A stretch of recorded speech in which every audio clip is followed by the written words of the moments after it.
All right, I know this is a family program, but I got to say, puck the preseason, okay? Puck it. It's brutal, okay? We're going to tell you on this episode of Locked On Canucks why the Canucks 10-0 preseason loss doesn't matter, okay? That's coming up next on Locked On Canucks. You're Locked On Canucks, your daily podcast on the Vancouver Canucks. Part of the Locked On Podcast Network, your team every day.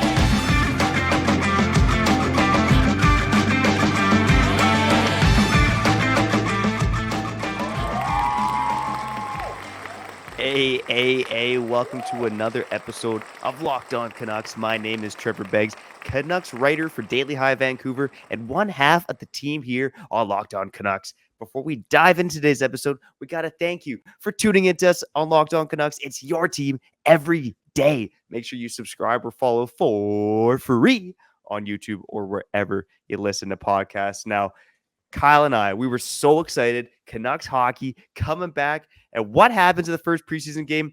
A 10-0 loss to the Calgary Flames. But it doesn't matter, okay? We're going to tell you why. We're also going to get into a couple of Beggsy's beauties, okay? Trying to find a little bit of light in the darkness. But first, let me introduce someone who is not as dark as me. Kyle Bowen. How you doing, brother? Yo, I'm doing good, man. Thanks for asking. Kyle Bowen, Trevor Beggs. Locked On Canucks, your Canucks every day. Apologize for being late today on the upload. But as Todd Bertuzzi taught us young too, it is what it is in so many cases in life. For real. Yeah, 10-0 loss.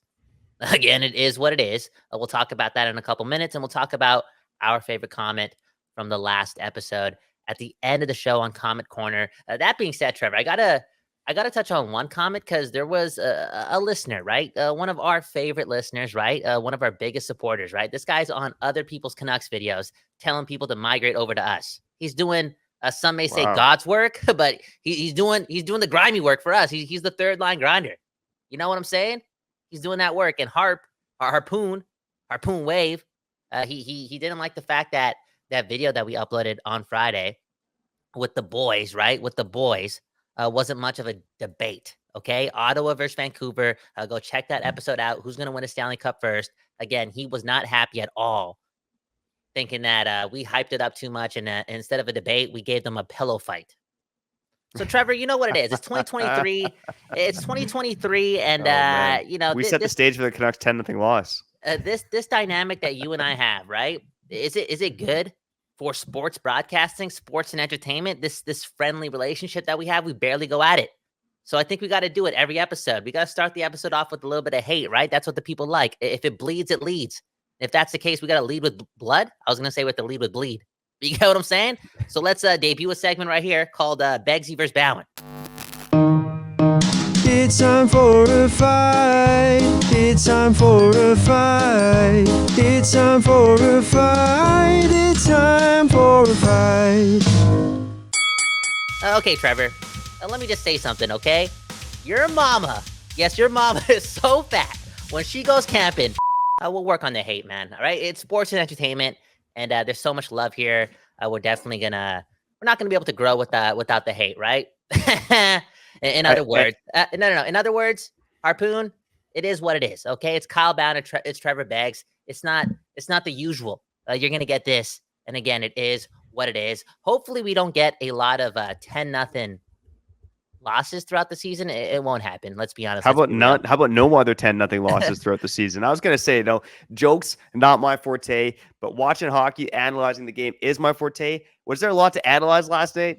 I got to say, it was, again, we know it was an AHL lineup versus a Calgary Flames team who had their starting goaltender, one of their top defensemen, a top six that was NHL caliber, going against Sheldon Dries and Vasily Podkolzin and Linus Karlsson.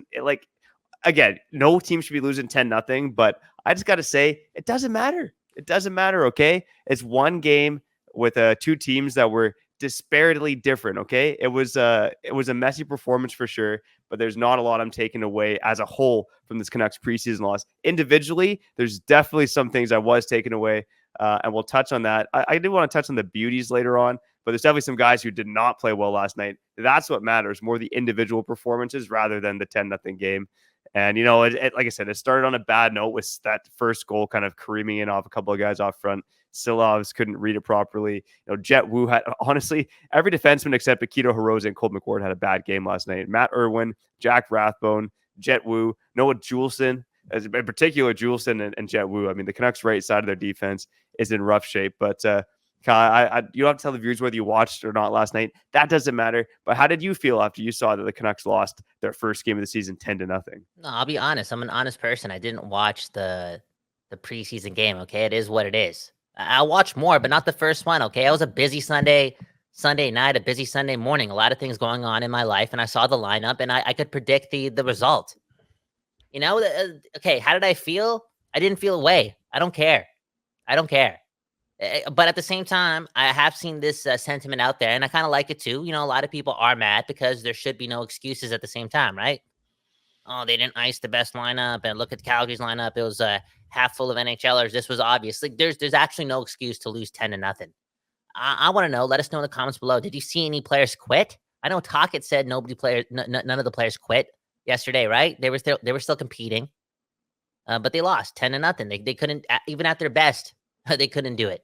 But let us know in the comments below. Did anyone quit? Because if anyone quit, then it would be a problem. And I'm hearing a lot of hate on a guy like Podkolzin because I think people are not necessarily saying he quit, but they wanted a lot more. And I think individually speaking, when you're playing a preseason game, right, and you look at the lineups, it could be intimidating. Like, oh crap, we're gonna lose this game. What's the point? Dude, it's the preseason. It's like the few moments in sport where you can kind of bump up the ratio when it comes to team versus individuality, right? You can take some chances and find a way to stand out. And I think an easy way to stand out is to make sure you're competing no matter what the score is, because the game doesn't matter. The score doesn't, the outcome doesn't matter. And I think you saw a couple brief moments from a guy like Höglander, right? Laying the body, doing his thing. That's a risky play. Straight up, you're laying the body, you do it like that, there's a chance the guy gets up and punches you in the face. You get what I'm saying? But he's doing it. What did Podkolzin do? It's a thing that I'm thinking about. And the whole preseason thing in general, like I want to know too. I know I'm throwing a lot at you. Touch on Podkolzin first, but I feel as if the preseason is really going to matter for NHL teams, and on this side, the West Coast bias, the Canucks in general.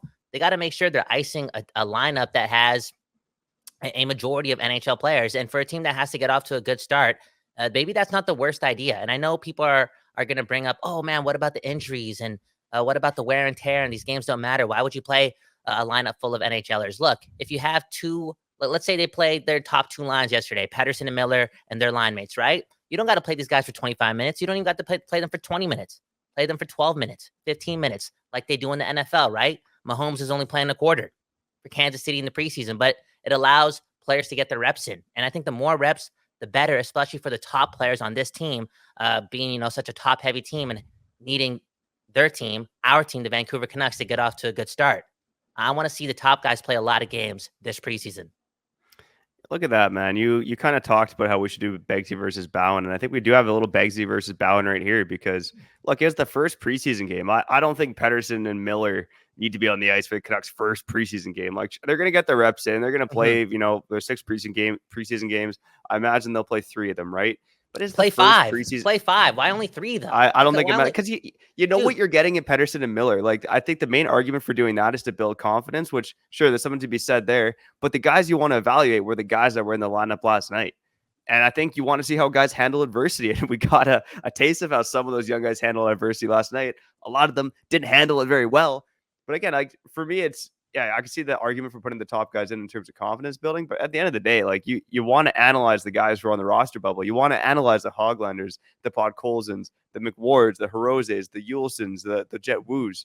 These are the guys you want to see play games. For me, like, get Pettersson and Miller in a couple of games towards the end of the preseason. But right now, to me, it doesn't really matter.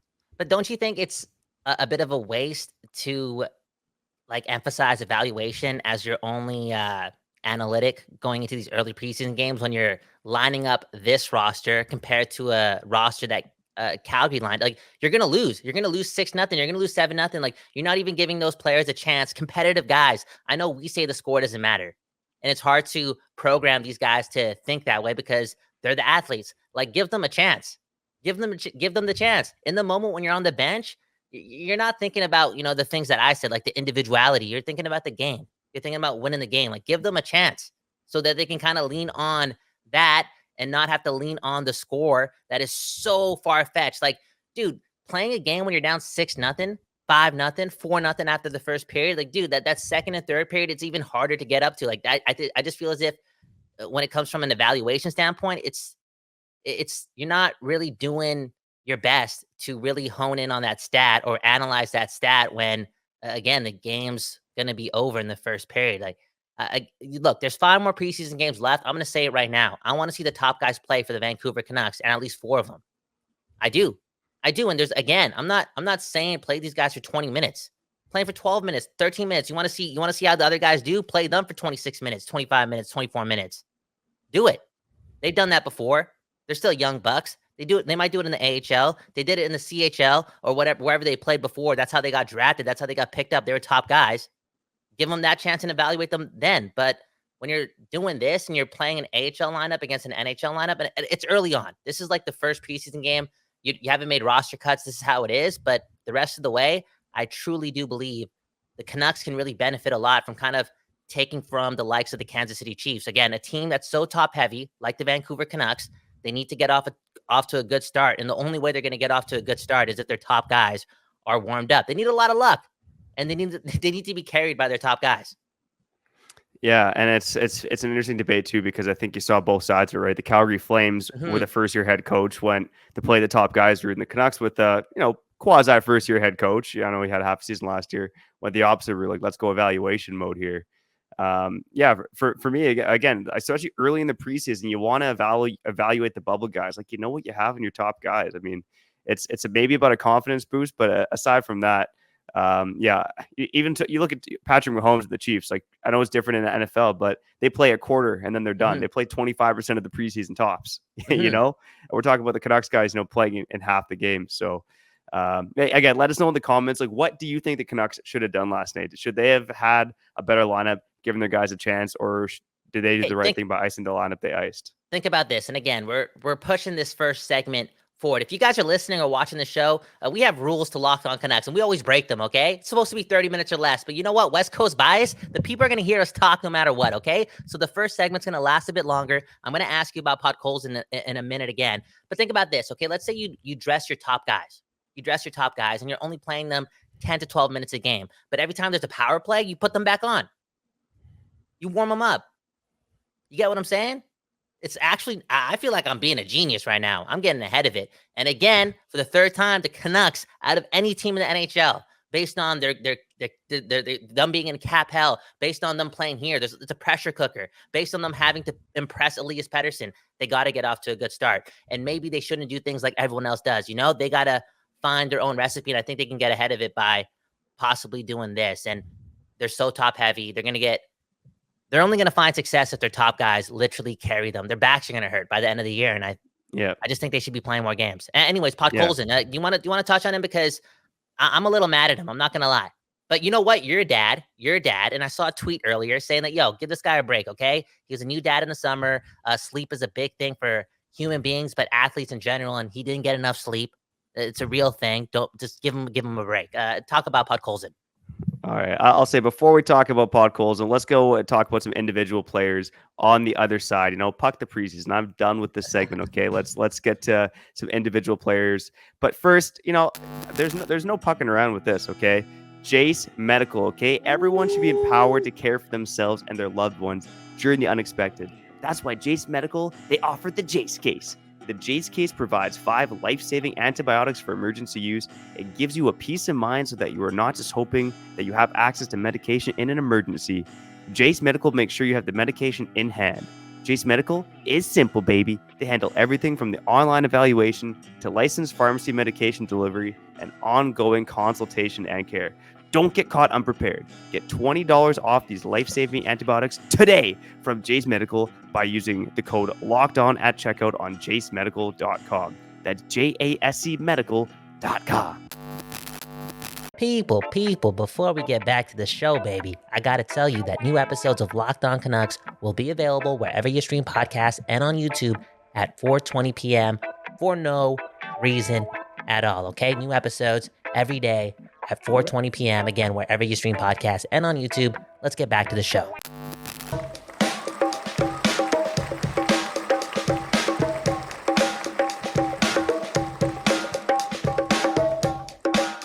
Okay.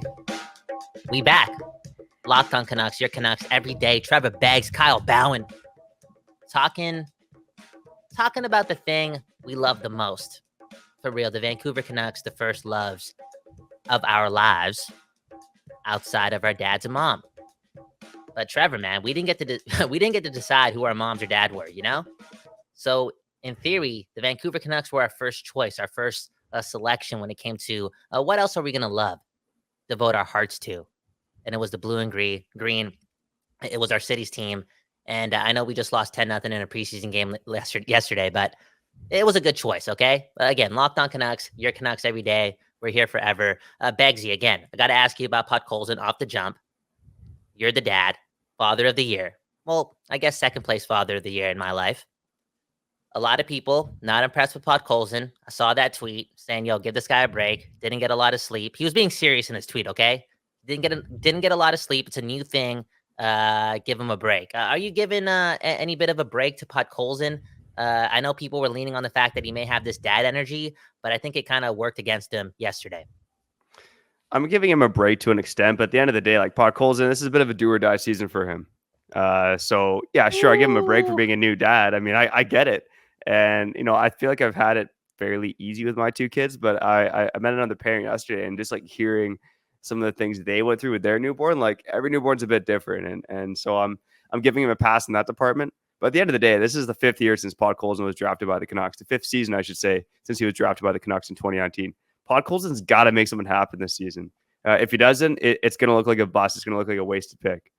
Honestly, like through that first preseason game, he was one of the more disappointing players for me. I thought the two guys on his line, Jack Studnicka and Pius Suter, looked pretty good. I thought they carried Podkolzin. Again, 10-0 game. There's blah, blah, blah. We already touched on that. But I thought Jack Studnicka had some scoring chances, probably the two best scoring chances the Canucks had. I thought Pius Suter showed some things in terms of determination to get the puck of his own end. Like he kicked the puck out at one point, just anything to make it happen. So I thought Studnicka and Pius Suter, who played on Podkolzin's line, looked pretty good. And I thought Podkolzin didn't look sharp. He missed one of his reads. He let Tanev walk in down the blue line at one point. So it was a rough game for Podkolzin. And, you know, it's unfortunate because we've talked about it. This guy had a big opportunity at the beginning of camp playing with Miller and Besser. I talked about it in the summer being on a line with JT Miller as well. I think you and I both like that. But he's got to earn it, and he hasn't earned it so far. And to your point, I think at this point, it's like I would give Podkolzin another shot, and I'd like to see him on a line with JT Miller for like 2 preseason games. Let's see how it goes. Yeah, and there's that J-Pat thing, right, that he always says, do something. And in moments like that where you're fighting for a job and it's a privilege to play for the Vancouver Canucks and you're not just going to get it handed, you got to find moments in any type of scenario, especially a preseason game where your team's down, to just do something to stand out. Like, again, I'm going to bring up the Höglander thing. And I know the other guy got hurt, but it was a hockey play. Höglander created a highlight. Tocchet's going to like that. Yeah. Going in on the forecheck, I guess a semi-forecheck, and just laying the guy out, doing the reverse hit. It's a highlight in a 10-0 loss from a guy who's fighting for a spot, a guy that this franchise needs to reach his potential. And again, I'll bring it up. The score was lopsided, and this guy's risking possibly getting punched in the face after for doing that. No, seriously, it's the truth. Yeah, no, 100%. And I think we look at Podkolzin as the guy who should be more physical, but last night it was Höglander who stood up. Just be engaged. Like, yo, dude, everyone's watching this game. Let me see one GIF or one little highlight with you doing something good. And there was not one of those things popping up on my screen. Yeah, 100%. I'm being harsh right now. I'm being harsh right now only because we need this guy. We need this guy to reach his potential. I think we're getting close to a scenario that I didn't want being the case. And eventually he's going to be an NHLer, but bro, I don't want this guy being a bottom 6 NHLer. You get what I'm saying? Like, once we squeeze him out, he's like a Chris Higgins. It's like, dude, not at number 11. Like, I talk about this so many times, right? We need to get lucky. for us to really take leaps. We're talking about being one of the worst teams in hockey over the last 10 years. Now, we've been talking for months like, yo, this is the year where we take a big step. It's an outlier season, not an outlier season, but it's an anomaly that starts the chain of reaction, like confidence. Everything is going the Canucks' way after the season.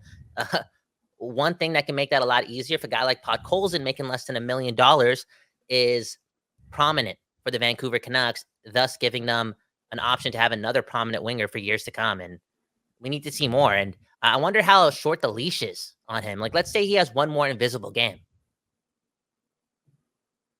in the preseason. Like, what is he going to be, one of the first batch of cuts through the first 2 cuts?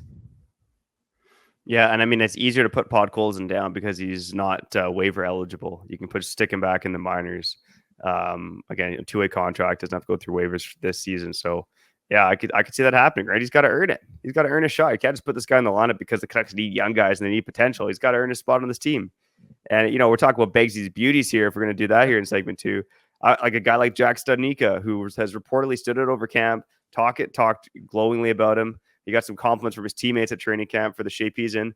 I thought he looked pretty good last night for the most part. He was on the ice for a couple of goals against.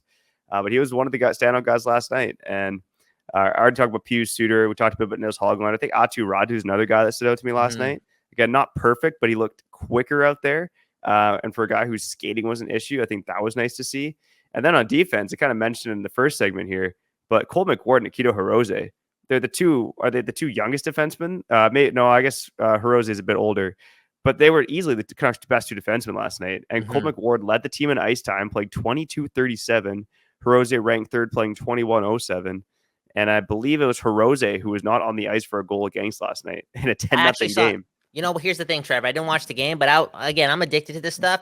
And like, I'm only going to correct you because I don't think it showed up on the stat sheet, but somebody, I think on Canucks Army, he tweeted out a GIF and there was a goal scored by Calgary and Hirose was on the ice.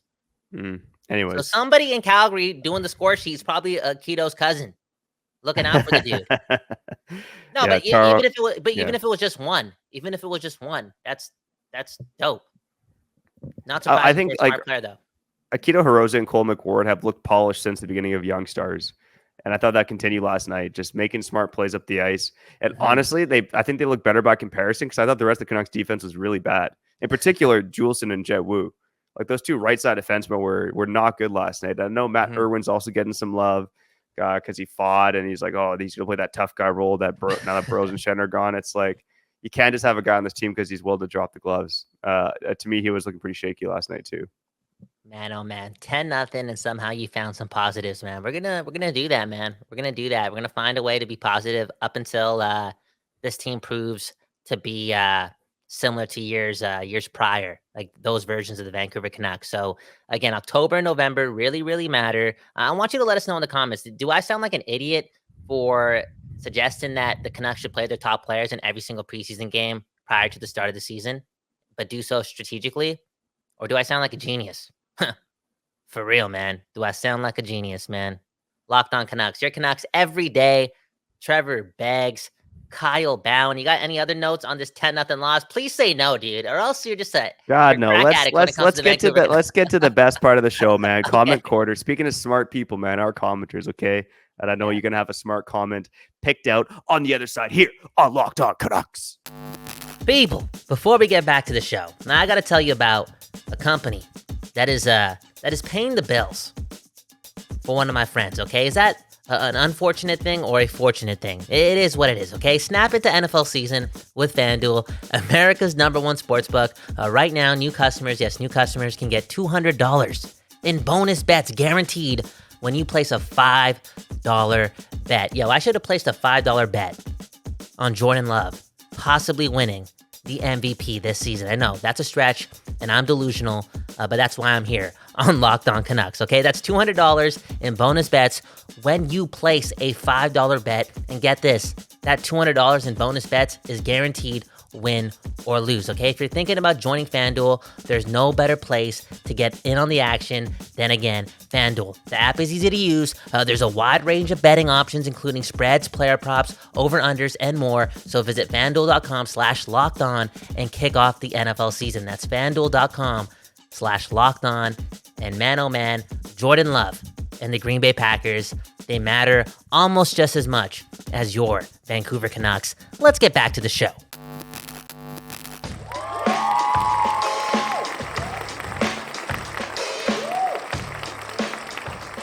Okay, we back.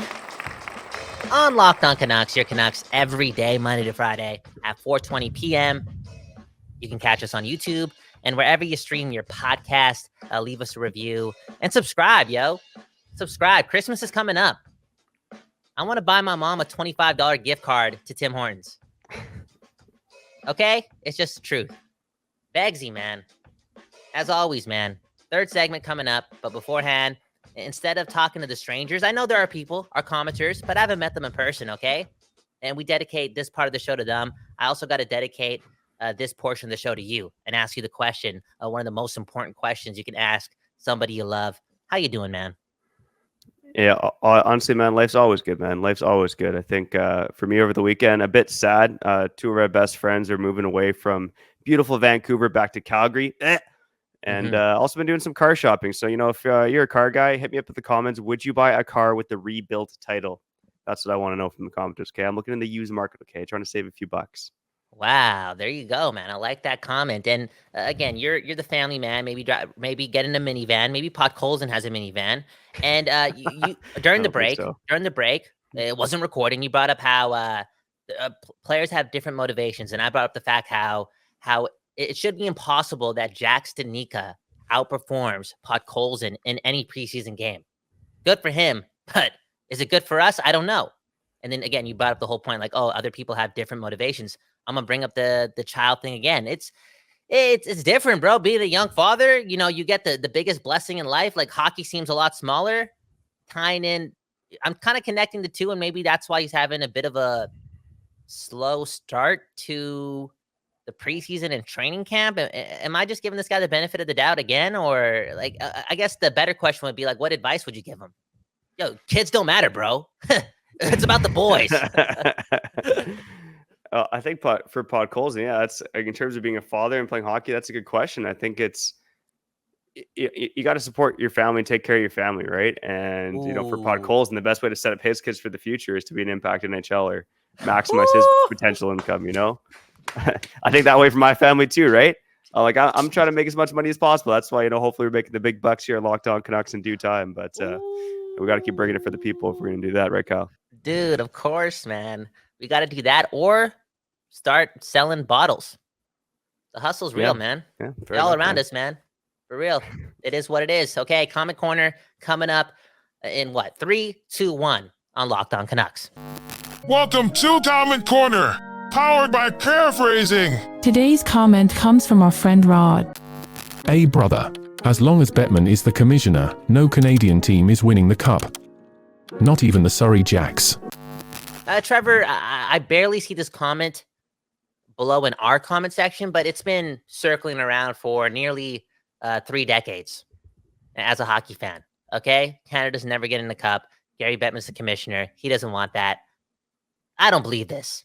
I just feel as if Canada's, we've been close to being good enough, but realistically speaking, year in and year out, we're just not good enough to win a cup. It's not Gary Bettman. It's just, we haven't done it yet. Well, haven't done it in 30 years. Yeah, I as much as I'm not a Bettman fan, I think there's a good chance that Canadian team does not win the cup of Bettman's commissioner. Whoa! But I don't think it's really because of Bettman. Bettman, I believe, doesn't want it to happen. But I'm not really buying it some conspiracy theory, But I will say this: I think the pressures of playing in the Canadian market are a real thing, right? Mm-hmm. And I do think that gets to some players sometimes. Ooh. We even guys like Ryan O'Reilly just left Toronto, and a guy like Paul Curry didn't want to play for the Vancouver Canucks because of the pressure, right? So it's definitely a different beast to play in Canada. But that being said, I don't we see Canadian teams win the cup before, just not in the social media era. So I don't know, man. It is a different time. It is a different time. There's a lot of different pressures playing up here in Canada. You look at past cup champions like Chicago, Boston, LA. Those are all pretty big cities, big markets, but they're not hockey isn't the number one thing, right? So or the only thing, yeah. Or the only thing, yeah. So yeah, I don't know, man. I could see the Canadian team winning the cup of Bettman's commissioner. I could see that being a possibility. Oh, okay. Now I'm going to connect your answer to the Vancouver Canucks and the current situation with Elias Pettersson. Okay, and maybe we'll touch on this throughout the week. I did touch on this on my network all week with Kyle Bowen via your voicemail on my show, The Morning Practice. I said a lot there, but just go follow me on Instagram. It'll all make sense, okay? The Vancouver Canucks last week, they opened up training camp, and obviously the first question that was going to be asked to Elias Pettersson, well, not the first question, but one of the first rounds of questions was going to include anything contract related. All right. I think Farhan and J-Pat, they peppered him just a bit because they got to communicate for the people, right? They got to be the bridge for the people and the team. I get it. But I think that's the last time any media member should ask Pettersson about the contract from Vancouver. He's going to be asked about this, Toronto, Montreal, maybe, whatever, right? But he gave us the answer that he's always going to give. And I don't feel as if we're doing ourselves any favors if we think about asking him that question sometime in November, sometime in the middle of November, like, oh, how's the contract going? You know, any update on the contract? Dude, just leave it. Because you brought up the whole pressure thing, and it's a pressure thing, sure. And maybe these players have to be quote unquote tougher, but dude, just make it more fun for them and enjoyable and less stressful. And he's not going to give us a new answer.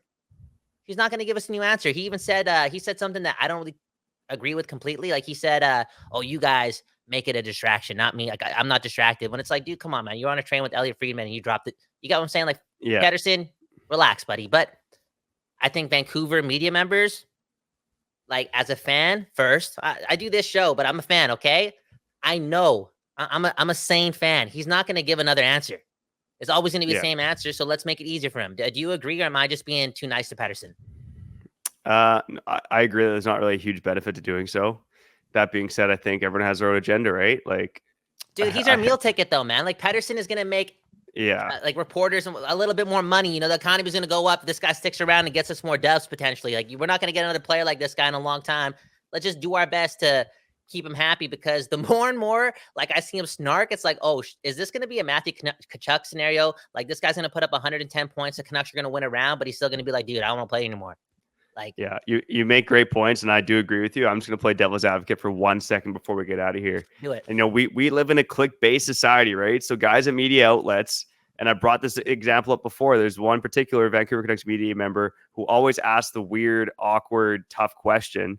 And I think he was one of the guys to ask a Pettersson question about his contract. And it's like, you get these snarky answers, but they're good clips, they're good quotes, and they do well online, right? So, you know, media outlets are competing against each other, right? And that's part of the reason why it's a dirty game sometimes. I agree. Leave Pettersson alone. There's no need and benefit to ask the question, but I think it's going to happen at some point, especially if the Canucks are losing games. But that's not going to matter because the Canucks are going to start off hot, and it ain't going to matter, baby. Okay, let's go. Put it out there. Put it out there. And I get it too. I get the whole clickbait thing, but you always got to, again, you work in the financial industry, okay? It's long-term versus short-term always, right? And Pettersson being a member of the Vancouver Canucks is good for us all. Yeah, it's good for 100%. us all. Like, okay, Calgary got a lot for Matthew Tkachuk, but I put Tkachuk and Pettersson in the same tier. Like, you don't find guys like that. You don't find guys like that. And I know 24 is the new 32 or 33. Like he's getting quite up there in age. Oh, like he's already old. He's played in the league for 6 years. Like, relax, yo. This guy's going to be a gamer for a long time. We need Pettersson to stay. It's a big thing for all of us. So just make it a little easier. I'm not going to say that he's going to sign with Vancouver because the media stopped asking him a question and it was lighter. That's not going to be his equation. Like, oh, like they you know what I'm saying? But just make it a little easier. And we're not getting a different answer. So the fans don't really need that question to be asked. Okay. Anyways, Locked On Canucks, your Canucks every day. I got to get out of here. Trevor Beggs, you got to pay the bills. You got to get the F out of here. Subscribe, like, comment, and welcome to all the new subscribers. For real. Thanks for joining us. Your team every day. We're just out here talking ish Monday to Friday at 4:20 p.m. every Monday to Friday. I think I said that twice. Let me get out of here. Trevor, sign us out. Let's go, baby. Shout out to those new subscribers. Shout out to the everydayers, the occasional listeners. And if this is your first time listening, hey, welcome, baby. Let's hope it's a good season at Locked On Canucks to listen to. We'll make it good no matter what the Canucks do, okay? Coming up later this week, I want to dive a little deeper into the training camp battles as we get closer to cut season, okay? Which defenseman is going to make the team? There's pretty much 5 guys locked in. There's one spot for a 6th guy. I gave some hits earlier today, but there's some other guys too. We're also going to touch on the Canucks' other preseason games. Going to tell you everything that's happened in terms of roster decisions, the games itself. That's all coming up. All Locked On Canucks. But for now, I'm Trevor Beggs. That guy's Cal Bowen, and we appreciate the heck out of you for tuning in to this episode of Locked On Canucks.